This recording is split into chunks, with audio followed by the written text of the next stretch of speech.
We've got our very first look at Shrek 5 and the brand new character designs.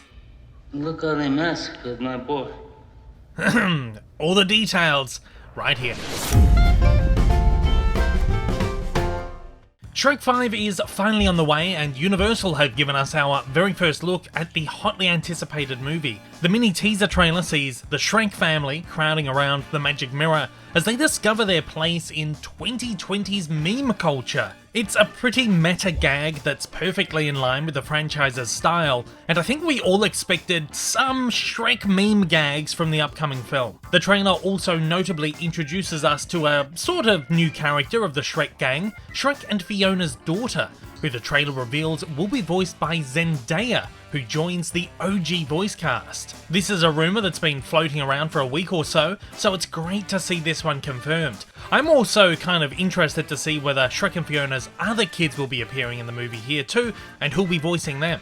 By the time this movie comes out in 2026, it will have been 16 years since the last Shrek installment, so it looks like Shrek 5 will be taking an accurate time jump, with Zendaya Shrek certainly looking to be in her mid-teens here. As a result, the rest of the Shrek family have seen a pretty significant visual overhaul. Of course, it's been rumoured for a while that the characters would take a new look for the new installment, which is part legacy sequel, part soft reboot, in the same vein as 2022's Puss in Boots: The Last Wish, which kicked off the brand new Shrek CU. So naturally, we were going to see some visual overhauls of the characters here to get them up to snuff with modern animation. But it is kind of interesting to see that the characters almost look a little aged up here, almost like they've taken a timeline-based approach to their overhaul, as they obviously have with the Zendaya Shrek character. Fiona looks much the same as she always has, but there's just something here that looks different. I can't quite put my finger on it, but she almost seems more granny-like.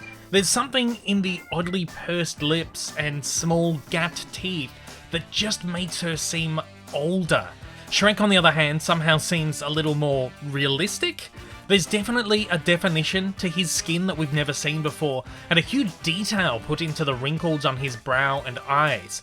It definitely makes him look older too, but I'm also just feeling a little uncanny valley vibes here. No. He is certainly moderately uglier, which I think absolutely suits the character. Meanwhile, Donkey looks markedly older, more rugged and weathered. His hair is scruffy, he has a little tuft under his chin, he seems skinnier and just kind of overall dirtier. Generally, it just looks like he hasn't kept himself very well over the last 15 years. Oh, and Pinocchio is here too, and he just looks exactly the same as ever. Overall, I think one thing that stands out here is that the characters all seem markedly more expressive than ever before, and again, they all look quite a bit more realistic than ever before. I think that partly comes from new animation techniques allowing animators to do more with the characters, but also it's definitely the influence of the more contemporary, over-the-top style of hyper-animation that we've been getting in more recent times. To my senile millennial brain, who remembers seeing Shrek 1 in cinemas a quarter of a century ago, there's just something about this that looks off, but I absolutely understand the desire and frankly the need to mix things up for the modern audience. So I'm just kind of keen to see what they do here. Shrek 5 is due in theatres on December 23, 2026, and when we get more looks at the film, I'll of course be right here with it all as it drops in. And with that, I want to know your thoughts on our first look at Shrek 5. As always, join the conversation down below.